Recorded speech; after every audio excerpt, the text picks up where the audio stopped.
Good day. My name is Gregory Jones, and I worked on a project that turned a robot arm into a cat's bolt. This is for the RBE502 robot control project. So the idea is simple. The robot will need to pick up some object or ball and then launch it through the air such that it would follow a projectile motion and land into a cup or at some particular target. So the first part of the problem was to solve the projectile motion.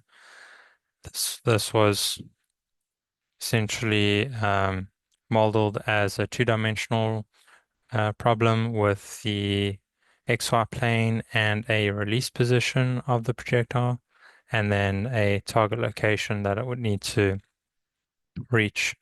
So the release position had a release velocity as well as an angle. And following some standard equations and manipulations, the velocity could be calculated using the expression in the lower part of the slides. And the input would be the release position, the X and Y, as well as the X and Y of the target position, and then also the release angle. For the simulation and motion planning, I ended up using ROS2, Humble, and Gazebo Classic. And this was, well, both these were containerized using Docker, which actually helped quite a lot initially to switch between different versions of ROS so that I could leverage some existing code to spawn the robot. The particular robot used was a UR5 6 degree of freedom robot that only had revolute joints. And then for motion planning, I used MoveIt. Most of this code was written in C++. And then the actual motions that were planned included first a joint space trajectory, uh, starting from the home configuration on the left-hand side image to this initial pose on the bottom right-hand side of the first image. And then from there, it would follow a straight line task space motion to an end pose.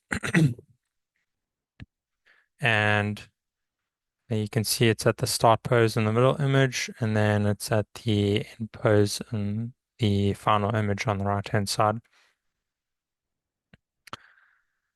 And yeah, the other thing worth mentioning is that I wasn't able to get the robot to actually pick up an object and release it, but that'll be future work that I'll mention later, which is something to keep in mind. So I ended up implementing two different types of controllers. These controllers were selected based on trying to achieve the motion control objective, which entails following time varying trajectories accurately over time. And the two controllers included computer torque as well as proportional derivative plus feed forward. Now for the computer torque, you can see this equation and equivalent diagram. So the things to notice include that the velocity or derivative gain term as well as the position error term end up getting added to the desired acceleration before being multiplied by the mass matrix. And then the Coriolis and gravity terms use the current or actual joint position vector and velocity vector.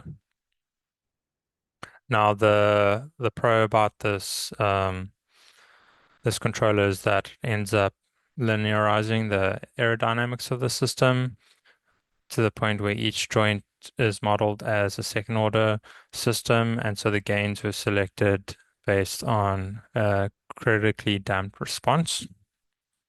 And then moving on to the PD plus feed forward, you can see here in the equation on the top, the gain terms are now outside or separate from the desired joint acceleration, and they don't multiply the mass matrix. Excuse me. And then um, you can see the Coriolis term has a desired, or it uses, instead of the actual joint position and velocity, it uses the desired joint position vector and velocity vector, and similarly for the gravity term. Now, selecting the gains for this controller to get asymptotic stability, global asymptotic stability to reach the motion control objective is quite involved. And in my case, I just ended up manually tuning them so that I could be a bit more efficient with creating it for comparison. But an improvement in the future could be to follow that procedure. Now, both controllers ended up using terms from the dynamic equation of the robot arm. And this equation here at the top is the compact form of these dynamics, where you have M representing the mass matrix, the C the Coriolis term, and G the gravity term. And so in order to actually compute these terms so that they could be used with the controllers, I followed the Euler-Lagrange formulation, which you can see on the left-hand side in the first equation, where the L value or curly L is the Lagrangian, and the Lagrangian is made up of the total kinetic energy of the system subtracted by the total potential energy of the system.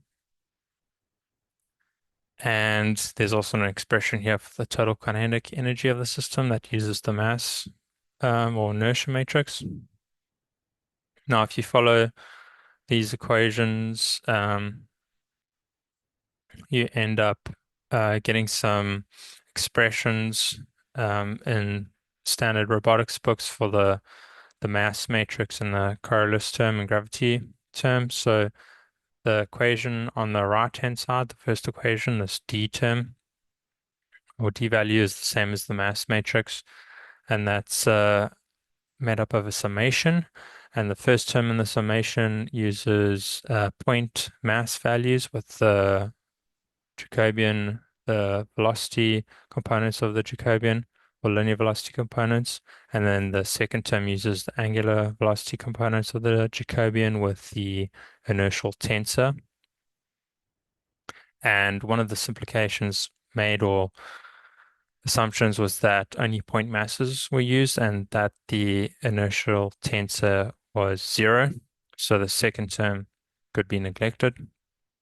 And then the second equation on the right-hand side was used to calculate the Coriolis matrix. However, this ended up being extremely complicated, and so it was decided to neglect that in favor of just using the mass matrix. However, the mass matrix also ended up being quite complicated, even though just that was used. And then the last equations on the right-hand side, the P is the